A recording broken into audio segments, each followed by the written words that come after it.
Not even the sound of footsteps on the dusty ground was ever heard. For as long as I could remember, this had been our life. We lived in fear of the beast. The elders said the beast was a creature born of darkness, drawn to sound. Whenever a voice echoed or a footstep landed too heavily, it would come. No one knew what it looked like, only that those who made noise never returned. Even the wind seemed afraid to howl too loudly in our village. The fear of the beast began when I was very young. My mother often reminded me of Uncle Bodu, a joyful man known for his loud laugh. He would always find something to laugh about, even on the hardest days. But one evening, as he was telling a story, he forgot the rule. A hearty chuckle escaped him, and within moments, he was gone. Only his sandals and an overturned clay pot remained near the river where he had been. My mother warned me after that. Hold your voice inside, child. Even a whisper can bring danger. And I listened. We all did.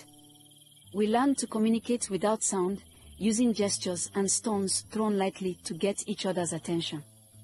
Babies were taught to cry in silence, covering their mouths even before they could speak.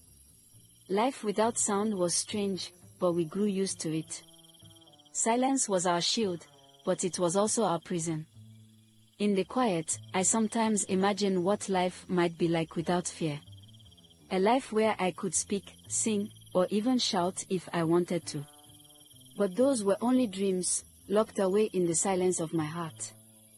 Then, one day, a stranger came to our village. The day Uncle Bodu disappeared is etched in my memory as clearly as if it happened yesterday.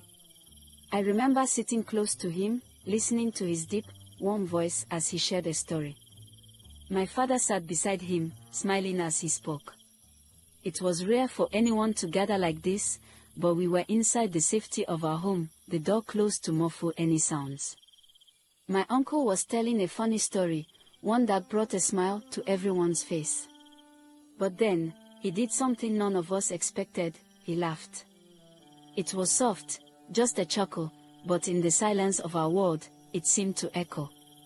My father's smile vanished, and my mother's eyes went wide with fear. We all knew what could happen. I remember holding my breath, hoping the sound had been too quiet, too quick to reach the beast. But deep down, I knew the truth. The beast would come.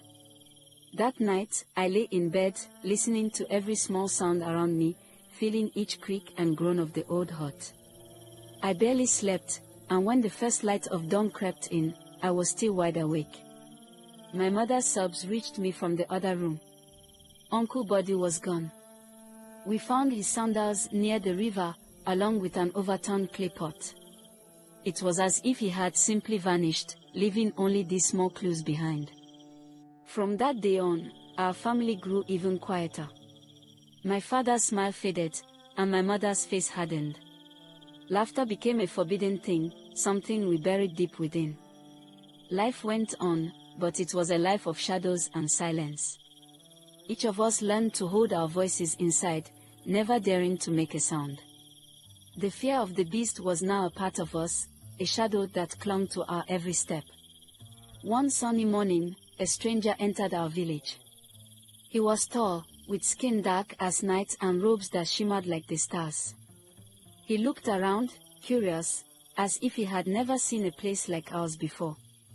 And then, to our shock, he spoke.